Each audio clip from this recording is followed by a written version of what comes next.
Hola, ¿cómo están ustedes? Buenas tardes. Habrá que convocar a Noé, porque si sigue lloviendo, realmente vamos a necesitar a Noé. Mientras tanto, en esta hora, y compitiendo con el Mundial, vamos a tener un diálogo con la doctora Graciela Camaño, que es diputada nacional por el Frente Renovador. Tenemos muchos temas que tratar con la doctora Camaño, pero como le dije, tomando un cafecito antes de ingresar al programa, voy a hacer algo que es antiperiodístico. Y lo antiperiodístico es decirle que yo la admiro a la doctora Camaño. ¿Por qué la admiro? Porque una vez tuve ocasión de leer su biografía. La doctora Camaño viene del interior del Chaco, de una familia campesina, ¿me equivoco? Sí, trabajadores. Trabajadores. Hizo todo un periplo en su vida. Militó en política, fue ministra de Trabajo y en el 2011 se recibió de abogada. Es decir, es una abogada tardía, como tantos profesionales lo son. Pero bueno, eso realmente me impactó. No todos los políticos pueden mostrar este esfuerzo desde el migrante, en este caso la doctora Camaño, a lo que están haciendo ahora. Hablábamos de la migración interna, del esfuerzo que implica. Y es la historia de nuestro país, ¿no? La eterna historia de nuestro país de provincias con pocas, nulas o escasas oportunidades que hacen que por diferentes motivos los hijos de la tierra tengan que ir a otro lado. Claro. Ya sea por cuestiones laborales de los padres, a veces por cuestiones de estudios. Y lamentablemente ocurre hoy. O sea, lamentablemente hoy las provincias en nuestro país no tienen todas las carreras, entonces de repente todo lo que es el NOA baja a estudiar a Córdoba. Sí, o a Santa Fe. Exactamente. Sí. Ni qué hablar de lo que sufren los habitantes de la Patagonia, ¿no? Que también ahí tenemos todo un proceso migratorio de los norteños yendo a la quimera del petróleo por la década del 60, ¿no? Claro. Es la historia de nuestro país, un país vasto, extenso, en donde no hemos sabido ni hemos tenido la capacidad de consolidar posibilidades, oportunidades en la geografía, falta de educación, de salud, falta de, digamos, aprovechar quizás la riqueza de la tierra para ponerle valor agregado y que el originario de la tierra pueda continuar en su provincia, ¿no? Claro, claro que sí. Bueno, hablemos de política. Esto es política. Esto es política, sin duda que es política. Porque esta es una enorme falencia de la política. Sin duda. Se han creado universidades, Se han creado muchas universidades. Sí, pero no como usted dice, no creo que cubran todas las expectativas ni que satisfagan a todos, pero de todas maneras se han creado más universidades de cuando éramos más jóvenes, digamos. Ah, ¿no? sí, desde ya. Bueno, pero hablaba de la política cotidiana, del hoy, de su tarea parlamentaria. ¿Qué pasa en el Parlamento? Nosotros estamos empantanados desde el año pasado con una estrategia que ha tenido siempre Cristina Fernández de Kirchner por el conocimiento que ella tiene del Parlamento. Ella ha sido diputada y ha sido senadora. Entonces su estrategia ha sido privilegiar siempre que el Senado sea la Cámara iniciadora de todos sus proyectos y que diputado solo sea una Cámara revisora. Y una estrategia de cierre del Parlamento. En el Parlamento solo se tratan los proyectos del Poder Ejecutivo porque ellos tienen todavía los números que se necesitan. No son la mayoría, son la primera minoría, pero es el número que se necesita para trabajar. Claro. Es el que tiene más poder de fuego dentro del Parlamento. El que tiene la posibilidad de sentar sus 132 diputados y tener el número para empezar a sesionar. Y la verdad es que es lamentable porque el año pasado hemos tenido, creo que 10 sesiones, de las 10 sesiones, solo 4 fueron sesiones ordinarias, el resto son las especiales famosas pedidas por el oficialismo, y este año el bochorno es estar a mitad del año sin ninguna sesión ordinaria en la que los legisladores justifiquemos nuestro salario, ¿no? Claro. Y esa bronca no se puede canalizar de alguna manera, es decir, la frustración que tiene la oposición ¿No hay manera de canalizarla de alguna manera? Nosotros hicimos un gesto muy fuerte, aún sabiendo que podíamos pagar un costo político el miércoles pasado cuando vino el jefe de gabinete, y lo hicimos por dos motivos. Primero porque queríamos poner... Sí. No hicieron acto de presencia. No, estuvimos en Pasos Perdidos, hablamos con los medios y hablamos de este problema. Y además el hecho de que del 100% de las preguntas que el jefe de gabinete contestó de la primera reunión, solo el 30% tenía respuestas. El resto, cuando usted toma la documentación que él deja, el 70% de las preguntas, la respuesta venía más tarde y el más tarde nunca llega. A nosotros puntualmente como Frente Renovador nos eliminaron las preguntas directamente. Las 82 preguntas nuestras no estaban en el temario. O sea, un manipuleo, digamos, escandaloso de la reunión. Y la verdad es que nosotros sabemos que se paga un costo ante la opinión pública que dicen siéntense y discutan. Pero tampoco podemos seguir avalando con nuestra presencia tamañas irregularidades. Claro. Es una estrategia, la gente pide más acción, sin duda alguna. Sí, bueno, también el ciudadano tiene que pensar muy bien cómo vota. Claro. Porque si el ciudadano con su voto organiza una Cámara en donde el oficialismo tiene la mayoría y la oposición se queda sin ninguna posibilidad, no puede pretender que la oposición haga más de lo que puede hacer. Claro. O sea, sinceramente nosotros somos diferentes bloques, pero que hemos coordinado desde hace bastante tiempo muchas acciones.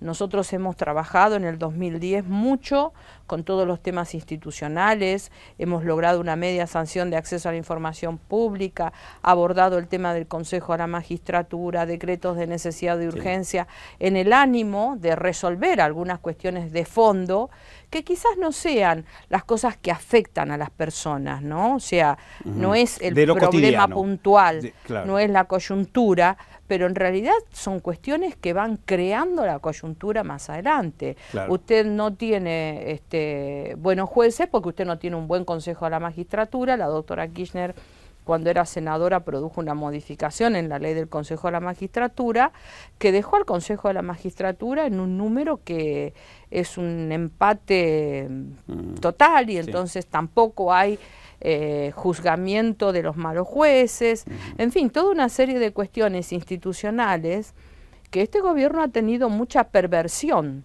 en el tratamiento. Así es, pero no solamente perversión en ese tratamiento de esta área política, sino perversión en otros planos también, ¿no? Que si quiere lo abordamos. En ese mismo lugar donde usted está sentada, ayer dialogué con un abogado penalista, el doctor Jerome, y le pregunté a boca de jarro, ¿no? ¿Usted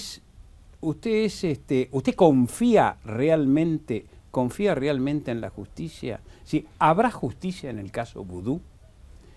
Porque abordamos el tema Vudú, ¿no? ¿Usted confía en la justicia? ¿En esta justicia a la que está ahora? Yo creo que nosotros podemos hacer algunas cuestiones para mejorar el funcionamiento de la justicia. Y como comunidad nosotros no podemos no confiar en la justicia. Nosotros lo que tenemos que hacer es el esfuerzo para que esa confianza no se vea vulnerada. Pero tenemos que confiar porque es la última ratio en la tierra de ejercicio de nuestros derechos. Yo creo que hay cuestiones que se pueden hacer. El tema del Consejo de la Magistratura para observar las conductas es un tema fundamental. Y esta década ha tenido un manipuleo muy grande en todo lo que tiene que ver con nombramiento de jueces, bueno, ahora lo que hemos visto en los últimos decretos, cuestionamientos en los exámenes, algunos jueces que no lo veíamos, antes no lo vimos. Claro. Y es lamentable porque la doctora Kirchner, cuando era legisladora, estas eran todas, digamos, banderas.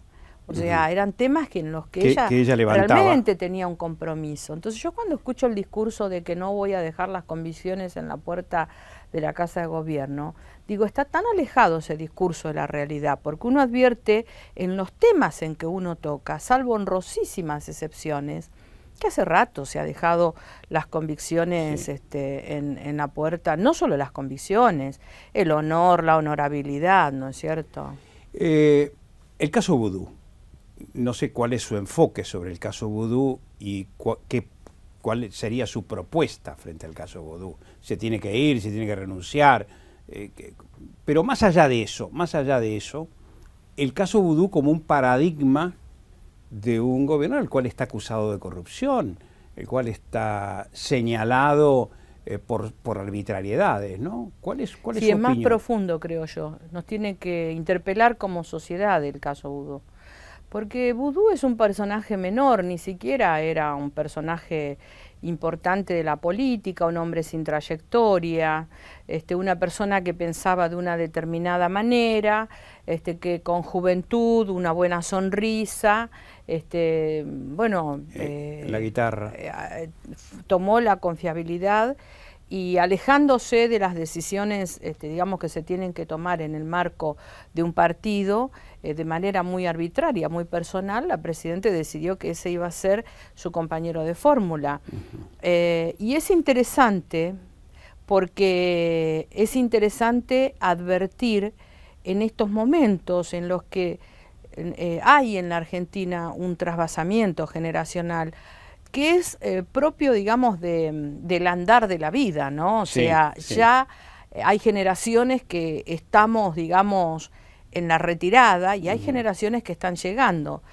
Entonces, el caso retirada Vudú, nunca, hay que tomar distancia. Nada más. Bueno, pero digamos que van a ser otros los roles. Así es. Hay, digamos, una camada de jóvenes que hay que propiciar que también tengan la responsabilidad de gobierno. Y me parece que este caso es paradigmático para observar que la juventud sola no es un mérito. Que la buena sonrisa no es el mérito del político, que decir siempre las cosas lindas no forma parte del patrimonio que tiene que tener un dirigente político. Y que hay que observar las trayectorias, hay que observar qué han hecho, cómo han llegado a los lugares de decisión. Fundamentalmente cuando yo la vez pasada...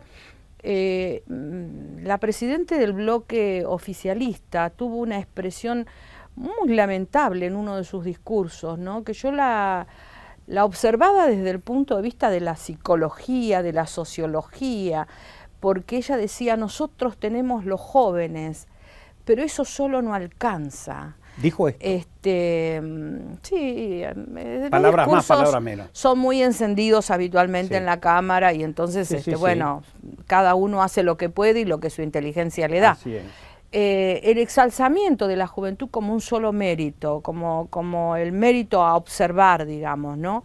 Bueno, yo creo que ese paradigma de una juventud empoderada desde el poder, de una juventud que no ha hecho, digamos, el trabajo de militancia, el trabajo de relacionamiento. Ni del estudio, es importantísimo. Pero además el trabajo de relacionarse con su vecino, con su barrio, en acciones, el trabajo de militancia. Yo respeto mucho el trabajo de la militancia política, aún en los jóvenes, ¿no? Porque me parece que hay muchísimos jóvenes en todos los partidos políticos y seguramente el oficialismo también los debe tener, que se preocupan por su barrio, por sus vecinos, y así es como se empieza a militar, porque si no existe esa preocupación, esa persona está observando la política solamente como un ámbito de ascenso social. Y me parece que ha sido Vudú, ¿no? Él ha observado la política y participa de la política, no con, digamos, esa flama sagrada que tiene que tener el político de pensar en la gente, en el bien común, sino de ver cómo y de generar esperanza, se asciende socialmente, ¿no? Esto de vivir en el barrio más importante, manejar los autos más importantes, suponer que agarro la guitarrita y con eso ya...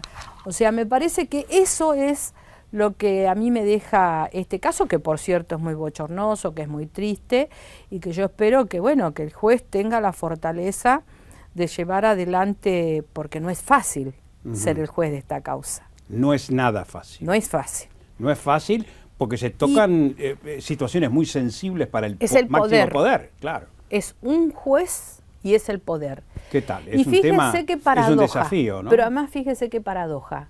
El juez también es joven.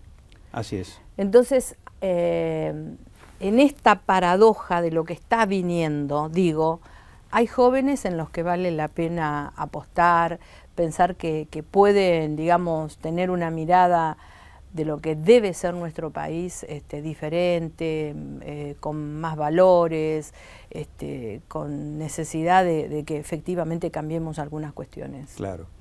Graciela, ¿la puedo llamar Graciela? Sí, por supuesto, es mi nombre. Es su nombre. Estamos frente al caso Vudú. Usted, de alguna manera, también califica a la gente por lo psicológico o lo sociológico. ¿Por qué habrá elegido? Es decir, esto es contrafáctico, ¿no?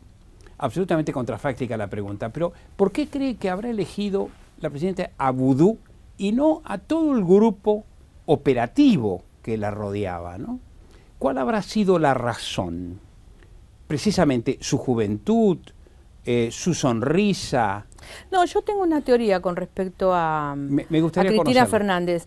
En realidad ella nunca necesitó, digamos, hacer bases, ¿no?, de militancia, porque su esposo era el que hacía ese trabajo, o sea, el que cultivaba los cuadros de militancia, tenía las relaciones, y de hecho todos los funcionarios eran personas conocidas, afines y amigos del expresidente. Yo creo que de repente ella se encontró con que ella estaba gobernando con los funcionarios, amigos, compañeros de su esposo, y quiso crear su propia fuerza, y la quiso crear a partir de jóvenes, ¿no? Pero me parece que ese es un error muy grande, porque ese es un paso que debió haber sido previo. Ella no puede en el poder, en el ejercicio del mando, recrear, digamos, su propia estructura política. Y me parece que ahí es cuando ella comete algunos errores y otros que no son tanto errores. Si no son errores, son decisiones. Son exactamente, es la decisión que ella ha tenido de generarse su propio grupo político.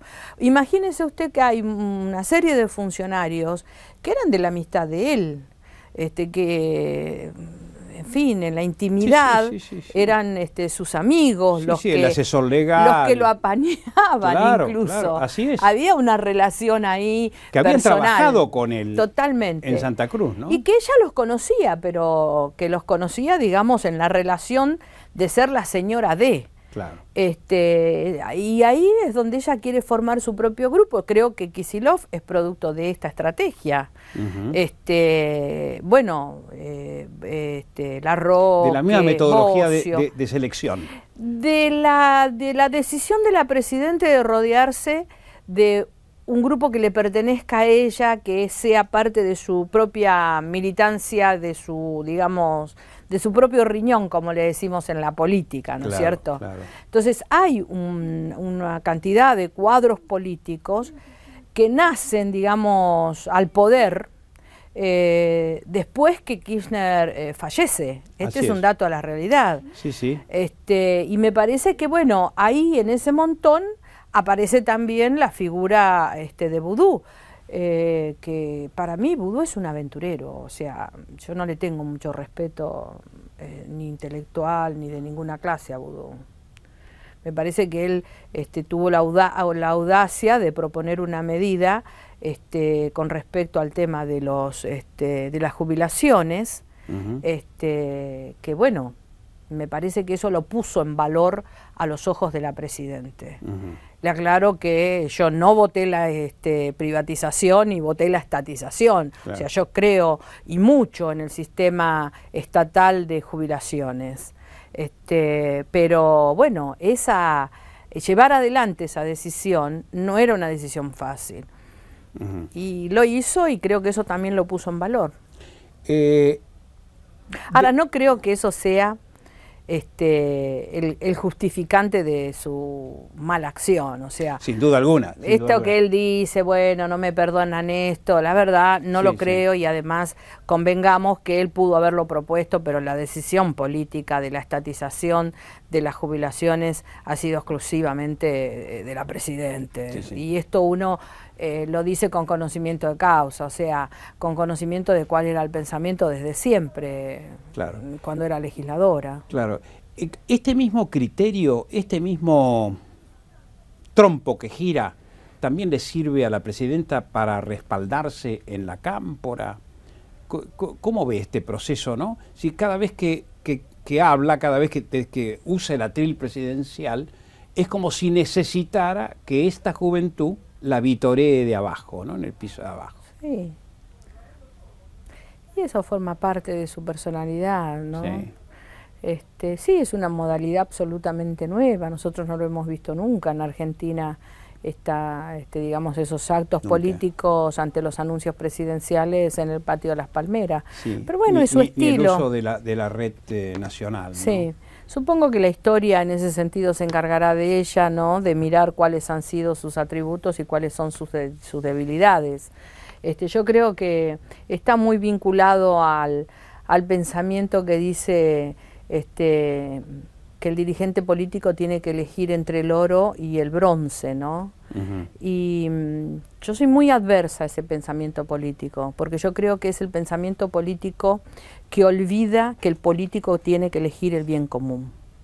Entonces no es ni el oro ni el bronce, es el bien común.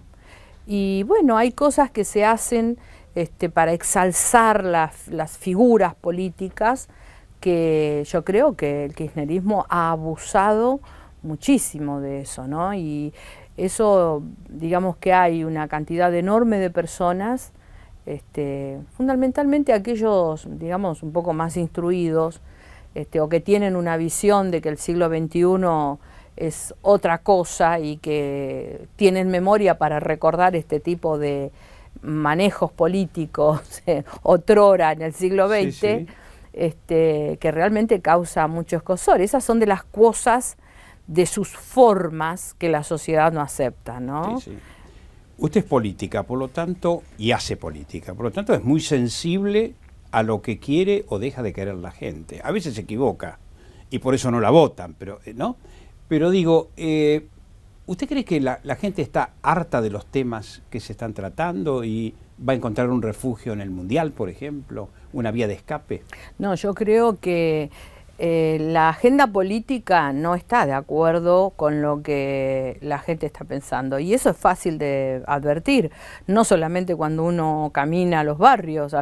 Yo cuando trabajo en San Martín o estoy con mis vecinos o con la gente con la que me vinculo en el trabajo social, político, no me hablan de vudú, me hablan de la inflación, de la inseguridad. Ahora de este fenómeno que la verdad que es el peor de todos, que es la inseguridad en materia laboral. Claro. Hay mucha gente perdiendo el empleo y es muy angustiante, y este es el dato, la realidad de las personas comunes hoy, ¿no? O sea, y uno lo ve cuando, bueno, en la casa de uno empiezan a llegar las cartas pidiendo trabajo. Claro. Cuando usted empieza a recibir cartas de todos lados y el requerimiento es un trabajo, bueno, ahí estamos en un problema muy serio. Sí, sí, o sí. Que no lo echen. A mí me llega a veces situaciones de personas que están viendo que en su fábrica están despidiendo, suspendiendo, y me vienen a buscar si conozco al propietario para que no los echen. Sí, sí. O sea, hoy esto es lo que angustia. Hace 2 años que el empleo privado está paralizándose cada vez más. Sí, bueno, pero el único reducto es el Estado para trabajar, ¿no? Totalmente, pero desde enero a la fecha, desde diciembre a la fecha, tenemos una merma muy grande en materia laboral. Así es. Y esto nos está advirtiendo, esto genera muchísima angustia. La misma angustia que genera la inseguridad, que nosotros en la provincia de Buenos Que no Aires... se puede parangonar una cosa con la otra, pero de todas maneras es angustia, ¿no? Porque es inseguridad. Claro. O No, sea, por supuesto. una es la inseguridad física y la otra es la inseguridad de no poder sostener el hogar, el estudio, el nivel de vida. O sea, son inseguridades. Y hoy la verdad es que la sociedad está con estas problemáticas, no está con las problemáticas vinculadas a los personajes de la política. Hubo una estadística muy sorprendente de gente del Observatorio Social de la deuda, gente del Observatorio de la Deuda Social de la Universidad Católica, que señaló que en el Gran Buenos Aires hay bolsones donde la pobreza llega al 40%. Que no es un nivel de pobreza del 27%, como lo manejaban muchos economistas, ¿no? Esto es sorprendente, es un bache muy grande y es una cifra muy loca.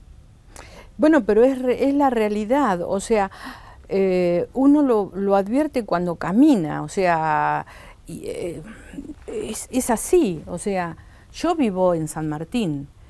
Nosotros a muy pocas cuadras de mi casa tenemos todo lo que es el SEANSE. Bueno, ahí usted tiene un termómetro para saber lo que está pasando. Hay un horario en que permiten que la gente entre al basural a recoger la basura. Y usted tuvo un largo periodo en el que cuando usted pasaba a las 5, a las 6 de la tarde, no había gente o había muy poca gente. Ahora vaya y el espectáculo es dantesco. O sea que sí, efectivamente. Como la cola en las iglesias. O como la gente que comenzó a comer en el supermercado. Exacto. O sea, abrir el paquete y comer, que esto lo ve cualquier ciudadano que va a un supermercado. O los chicos con la mamá o con el papá en los containers. Esto no necesitamos ni siquiera tener encuesta, lo vemos. Entonces, no se puede decir que la situación no empeoró o no está mal. La situación está mal, porque además nosotros tenemos un agravante que es el tema de la migración. Nosotros tuvimos una década en el que se ha producido una enorme migración de los países limítrofes y de las clases sociales más pobres de los países limítrofes, que en ese momento tenían una chance en la Argentina y que, bueno, entonces vinieron, en fin.